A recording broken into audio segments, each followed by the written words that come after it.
Hello and welcome to game changers. मेरा नाम है आकाश और इस वक्त बात करेंगे जो सबसे बड़ी खबर आई है आईपीएल ट्रेड इतिहास में। जो हम कहते हैं कि आईपीएल में जो सबसे बड़े ट्रेड्स हुए हैं उनमें भी जो सबसे बड़ा ट्रेड हो गया है पॉसिबल, जिसको लेकर पिछले 5-6 महीने से चर्चा चल रही थी, इवेंचुअली वो रिजल्ट के तौर पर आया कि सही में संजू सैमसन सीएसके आगे और फिर रविंद्र जडेजा और सैम करन वो जाते हैं सीधा आरआर की तरफ। लेकिन उस बीच जो सभी के बीच एक सवाल था ये भी था कि भाई क्या यह मैच सीएसके का एक कॉल था। उन्होंने रविंद्र जडेजा को कन्वे कर दिया और उनसे बोला कि भाई देखिए ये अब हमने तय कर लिया है, संजू सैमसन को हम ला रहे होंगे एंड अब शायद आपकी जगह नहीं बनती है। तो मोस्ट लाइकली ऐसा लग रहा था कि ये एक स्ट्रेट डिसीजन था उनके लिए, जो कि एक फायदेमंद डिसीजन है, क्योंकि गोइंग फॉरवर्ड आपको एमएस धोनी की रिप्लेसमेंट भी देखनी है, एक इंडियन बैटर, और उस तौर पर जो हम देखते हैं कि एज संजू सैमसन के पास थी, जबकि रविंद्र जडेजा जो कि व्हाइट बॉल क्रिकेट में अगर हम बात करें वो उनके करियर का जो सीएसके ने खुद का है फैग एंड है, खत्म होने वाला है। लेकिन अगर मैं आपको एक ऐसे स्टेटमेंट बताऊं कि भाई जिसको लेकर सोशल मीडिया पर फैंस के बीच बहुत ज्यादा आप कह सकते हैं गुस्सा भी है और कहीं ना कहीं बहुत ज्यादा शॉक्ड भी है फैंस कि क्या यही बात रही होगी, क्या सीएसके ने अपनी इमेज सेव करने के लिए वहां पर इस तरीके से बात रखी है अपने सोशल मीडिया पर। तो एक ट्वीट आपके सामने चला देते हैं जो सीएसके ने वहां पर वीडियो भी शेयर करा है, जहां पर जो सीएसके के मैनेजिंग डायरेक्टर काशी विश्वनाथन जी हैं उन्होंने वहां पर किस तरीके से इस बात को रखा है, जैसा कि आप वहां पर कैप्शन भी देख रहे हैं कि भाई decision was taken on mutual agreement, कि एक फैसला ऐसा था जिसमें रविंद्र जडेजा, सैम करन और आप कह सकते हैं even for Sanju Samson as well, ये भाई एक म्यूचुअल एग्रीमेंट था, दोनों को कन्वे किया गया था और वो दोनों अग्री कर रहे थे इस पॉइंट पर। लेकिन एक जो सबसे शॉकिंग चीज इसमें निकल कर आई है, मैं एक एक करके आपको बताऊंगा क्या कुछ रिवील करा है विश्वनाथन साहब ने वहां पर और क्यों, इनसाइड स्टोरी क्या थी, क्यों चाहिए थे, क्यों डेस्परेट थी सीएसके कि उनको संजू सैमसन किसी भी कीमत पर चाहिए, उस कीमत पर भी जब आप अपने सबसे बड़े मैच विनर्स में से एक रविंद्र जडेजा, आपके चैंपियन प्लेयर और आपके सबसे जो हम कह सकते हैं सबसे बड़े ऑलराउंडर्स में से सीएसके हिस्ट्री में ड्वेन ब्रावो की चर्चा होती है और उतने ही कारगर आपके रविंद्र जडेजा वहां पर, तो आप इतने मजबूर हो गए कि आपने एक लेजेंड की विदाई करवा दी बिना कुछ सोचे समझे। लेकिन नहीं, स्टोरी ये नहीं है, उन्होंने सारी चीजें एक एक पॉइंट करके बताया भी है वहां पर क्यों ये फैसला लिया गया। उन्होंने कहा ये सबसे टफेस्ट डिसीजंस में से है जो सीएसके मैनेजमेंट ने आज तक लिया है, जो लिया गया है फैसला कि आप रविंद्र जडेजा को बाहर कर दीजिए या उनको वहां पर ट्रेड ऑफ कर दो। लेकिन उन्होंने एक और बात कही कि जो सबसे क्रूशल इसमें पॉइंट था और क्यों मजबूर हो गई मैनेजमेंट कि भाई आपको ऑक्शन में इस क्वालिटी का इंडियन बैटर मिलता ही नहीं, सारी टीमें ऑलरेडी ऑक्यूपाइड है, लेकिन ये है कुछ बड़े रिलीजेस भी तो होते, वेंकटेश अय्यर भी वहां पर आते और जो हम इंडियन बैटर्स की कुछ चर्चा कर रहे हैं वहां पर आते। लेकिन उन्होंने ये समझा कि संजू सैमसन के कैलिबर का बैटर हम ऑक्शन में नहीं वहां पर खरीद पाएंगे या ऑक्शन में अवेलेबल ही नहीं होगा, इस वजह से उन्होंने ये मास्टर स्ट्रोक चला। और जो रीजन बताया गया कि यार रविंद्र जडेजा को आप कह रहे हो ना कि आप अपनी एक इमेज को साफ ही रखना चाह रहे हैं कि यार ऐसा ना लगे फैंस के बीच ये ना एक गलत परसेप्शन ना जाए कि यार सीएसके तो अपने सबसे लेजेंडरी प्लेयर के साथ, one of their legendary players Ravindra Jadeja, उनके खिलाफ हार्श हो गए बहुत ज्यादा। उन्होंने कहा हमने रविंद्र जडेजा से बातचीत करी और मैंने खुद उनसे बातचीत करी,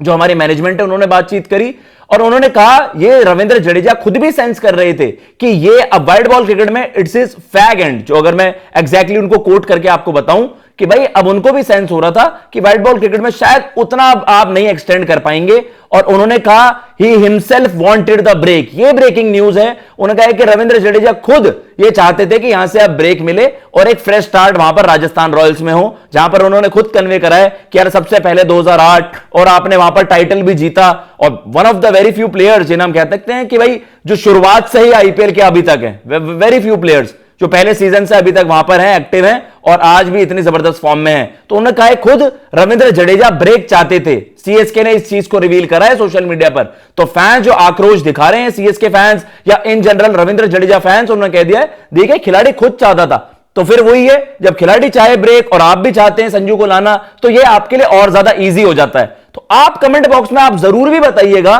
कि क्या आपको लगता है सीएसके थोड़ा सा वहां पर अपनी इमेज को साफ रखने के लिए या फैंस के बीच उतना ज्यादा कुछ बवाल ना मचे इस डिसीजन को लेकर, क्योंकि सीएसके फैंस हम सब जानते हैं भाई विसल पोडू और जो आप कह सकते हैं इमोशन से जुड़ी हुई टीम है, इसलिए आज शायद एमएस धोनी भी वहां पर खेल रहे हैं, एज अ प्लेयर रिप्रेजेंट कर रहे हैं, वरना शायद उनकी भी जो एज इस वक्त सजेस्ट करती है एमएस धोनी को आपके थिंक टैंक का पार्ट होना चाहिए था। लेकिन आप कह सकते हैं इमोशंस जुड़े हुए हैं, एक ब्रांड वैल्यू है एमएस धोनी की, शायद वही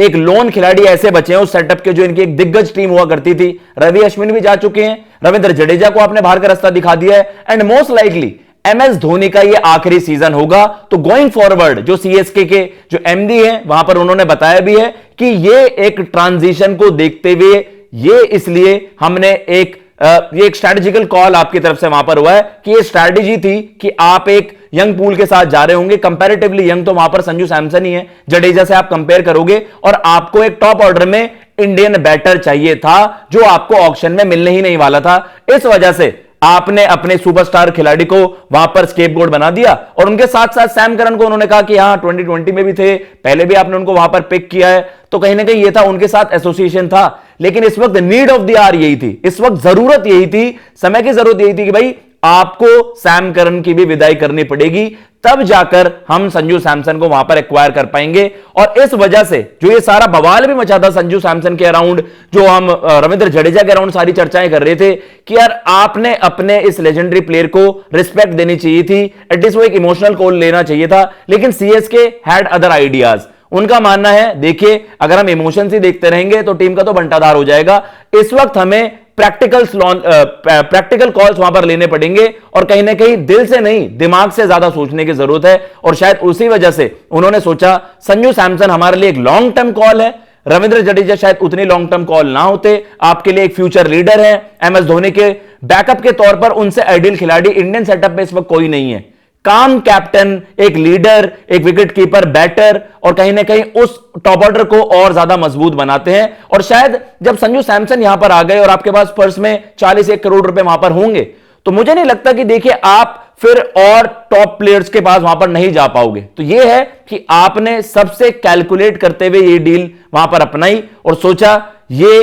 it is good for business, it is good for CSK कि रविंद्र जडेजा को आप बाहर कर दीजिए और संजू सैमसन को अपने सेटअप में वहां पर ले आइए। और आप कैमरन ग्रीन को भी अभी एक्वायर कर सकते हो मिनी ऑक्शन में, क्योंकि आपके पास पर्स उतना जबरदस्त हो गया है। और पथिराना वाली कॉल अगर हो जाती है तो फिर भाई वो हो जाएगा CSK के लिए कि भाई उससे बेटर डील आपके लिए नहीं हो सकती। फिर आप यही होप करोगे कि ये आपके लिए बिल्कुल आइडियल डील हो जाती है और इससे बेहतर आपके लिए डील वहां पर नहीं हो सकती है। उसके अलावा जो हमने चर्चा भी करी, CSK और भी कुछ अपने टॉप प्लेयर्स को निकालने वाला है, ये रिपोर्टेडली बताया भी गया था। डेविन कॉनवे को लेकर सोशल मीडिया पर चर्चा चल रही थी, रचिन रविंद्रा वहां पर हैं, हुडा वहां पर हैं, शंकर वहां पर हैं, त्रिपाठी जी को लेकर चर्चाएं चल रही थी, पथिराना की हमने बात करी। तो ये ओवरऑल एक बड़ा मेजर चंक वहां पर वो जनरेट कर लेंगे। 40-45 करोड़ रुपए अगर वो ले रहे होंगे KKR को, वो कैमरन ग्रीन वाली एक रेस में जहां पर आपको कैमरन ग्रीन को पिक करना है तो वो KKR को भी बीट कर सकते हैं। और सबसे तगड़ा मिनी ऑक्शन वहां पर CSK का हो जाएगा। CSK को फिर भाई कोई टक्कर भी नहीं ले पाएगा। ऑलरेडी इतना मजबूत ऑर्डर आपका, आपने कुछ बॉलर्स को वहां पर टारगेट करना होगा एंड मोस्ट लाइकली जो हम चर्चा कर रहे हैं कि सबसे इंपॉर्टेंट चीज जो है इस वक्त CSK के लिए वो यही है, अगर उन्होंने कैमरन ग्रीन को भी हासिल कर लिया, आप KKR को वीक भी कर दोगे और इवेंचुअली आप सबसे तगड़ी टीम के साथ जा रहे होगे अगले साल IPL में। फिर आप जो पंजाब और RCB का जो राइज हुआ पिछले साल, हमने उससे पहले KKR को टाइटल जीतते हुए देखा, मुंबई भी बहुत समय से टाइटल नहीं जीता है, लेकिन CSK को लेकर भी सवाल थे कि क्या CSK अब अपनी अप्रोच चेंज करेगा, जो कि इस साल उन्होंने करी और इतना बड़ा कॉल लेने पर वो मजबूर हो गए। ट्रांजिशन की वजह से कॉल लिया गया, मजबूरी हो गई थी CSK की, लेकिन एक सबसे बड़ी स्टेटमेंट जो आई है CSK की तरफ से, इवन रविंद्र जडेजा खुद चाहते थे कि उन्हें ब्रेक वहां पर मिले, या फिर आप कह सकते हैं जडेजा खुद CSK छोड़ना चाहते थे। आपको किस तरीके से लगता है ये जो वायरल इंटरव्यू आया, एक्सप्लोसिव इंटरव्यू आया CSK की तरफ से, किस तरीके से आपको लगता है कि क्या उसमें सच बातें कही गई हैं, या फिर आपको लगता है यह फैसला रविंद्र जडेजा पर थोपा गया है रादर देन उनसे कम्युनिकेट किया गया है? कमेंट बॉक्स में जरूर बताइएगा। जय हिंद, जय भारत।